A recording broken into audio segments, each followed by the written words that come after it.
what are the top 3 fiancé visa RFE questions in 2018? Excellent question, Freddie. And if I may, I'd like to break this down into a couple different sections, and here's why.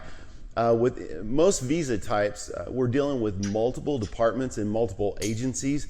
And what we have found in our experience is that each department has different types of RFEs, or requests for evidence. The first one that I'll touch on is the USCIS. That's where we submit the initial paperwork to, and they have a different set of RFEs that I'll go over. The primary one, or I guess probably the most popular one that I see, or most common one, if you will, is proof that the intent to marry was genuine. They want to see that you're actually planning on getting married and not just doing this for the sole purpose of getting immigration benefit. So that's when you sign the letter of intent and you provide plans of the wedding, you provide a statement or a description of your wedding plans, where you're going to get married, when you're going to get married, things like that.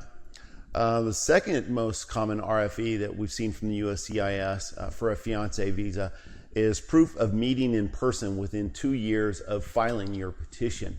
This is a big one, and it's one that I have not seen the USCIS waiver on.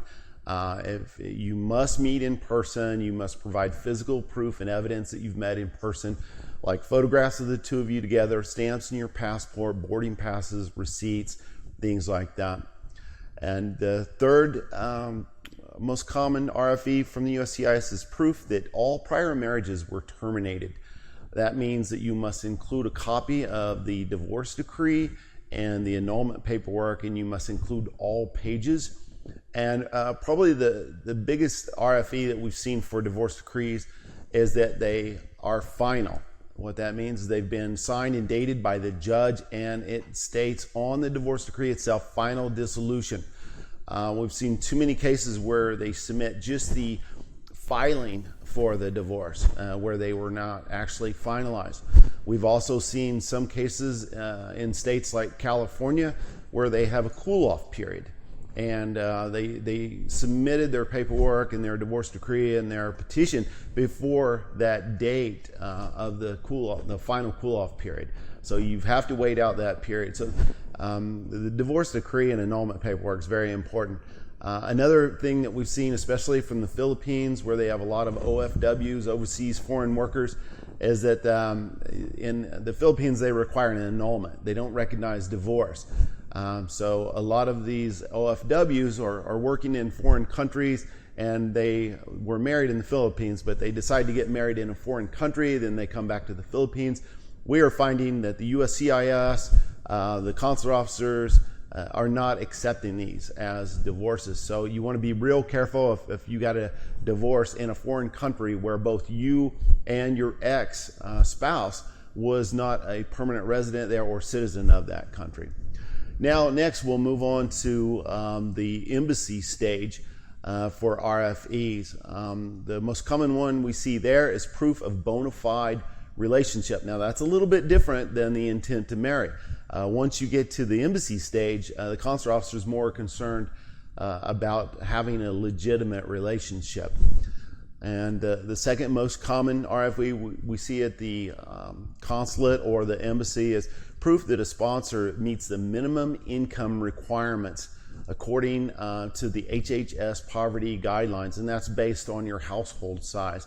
You can check the form I-864P for the poverty guidelines, and with the fiancé visa you have to earn 100% of the poverty guidelines. With the spousal visa it's actually 125%. Okay, the next most common RFE we see is for supporting documents.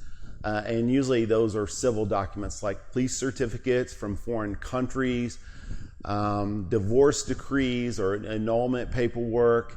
And another one that we're seeing a lot lately is police certificates with all prior names used.